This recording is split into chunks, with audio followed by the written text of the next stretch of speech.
गिबियावनो खुलुमबाय नोंथांमोनखौ आंनि एनिथिं रादाब इउट्युब चेनेलाव। लोगोसेनो नोंथांमोना आंनि भिडिअखौ नायनानै मोजां मोनोब्ला लाइक एन्ड साबस्क्राइब खालामना होबानो जाबाय। सासे बर' सिख्लाया गोमानानै दं। उदालगुरि भेरगाव बरबरि गामिनि खाथिराम बर'नि फिसाजो दीपिका बर'आ मैयानिफ्रायनो गोमानानै दं। न'खरनि सुबुंफोरा फोरमायथिनाय बादिब्ला दीपिका बर'आ न'खरनि रावनोबो खोन्थायालासिनो बहाबा खारखोमानानै दं। दीपिका बर'खौ न'खरनि सुबुंफोरा गोबां नागिरसेयावबो नागिरना मोनाखै होनना न'खरनि सुबुंफोरा फोरमायथिनानै होयो। बेनिखायनो दीपिका बर'खौ सोरबाफोर नुसनबायोब्ला नैबे 6002195709 जानबुं नाम्बाराव खौरां हरनो थाखाय न'खरनि सुबुंफोरा खावलायहरदों।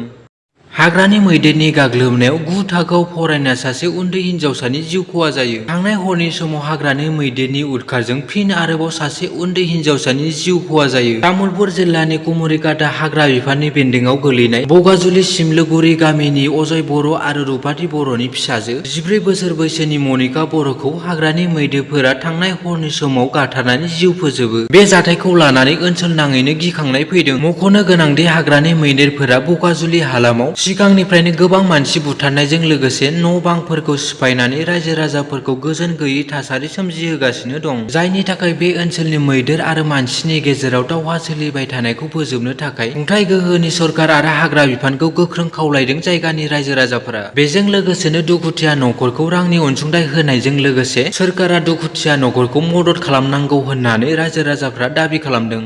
आसामनि गिबि मन्थ्रिनि गोख्रों एक्सन लानायखौ नुनो मोन्दों। हादर नाङारि ड्राग्स आरो इनाय फालांगि सानजों लोब्बा लाखिनानै गिबि मन्थ्रि हिमन्त बिश्व शर्मा बिथाङा हमनानै दोननाय ड्राग्सनि सायाव रलार सालायनानै ड्राग्सखौ फोजोबस्रांनायखौ नुनो मोन्दों। सानै बर' सुबुङा हाग्रा बिफाननि मावथिफोरजों हमजादों। मिथिनो मोननाय बायदिब्ला आसामनि मानास हायुङारि हाग्रामायाव जिब जुनार मैहुर खालामनायनि दायाव कालिचरन बसुमतारी आरो माइसरां गयारीखौ हाग्रा बिफाननि मावथिफोरा हमदों होनना खौरां मोननाय जादों। बर'नि माहारियारि आफाद एबसुनि गोख्रों थांखि। फैगौ 28 आरो 29 जुनाव एबसुआ क'क्राझारनि चाइल्ड्रेन पार्कआव मोनसे हेंथायारि सोमावसारनाय हाबाफारि थांखि लादों। मिथिनो मोननाय बायदिब्ला दुधनैयाव बुथारनाय आरो जिनाहारि खालामनाय लोगोसे माजबातनि हानजा जिनाहारि जाथायनि सायाव थाबैनो आयेननि गेजेरजों थार बिजिरनाय होनो थाखाय आसाम सरकारनिसिम दाबि खालामनानै गोख्रों सोमावसारगोन एबसुआ।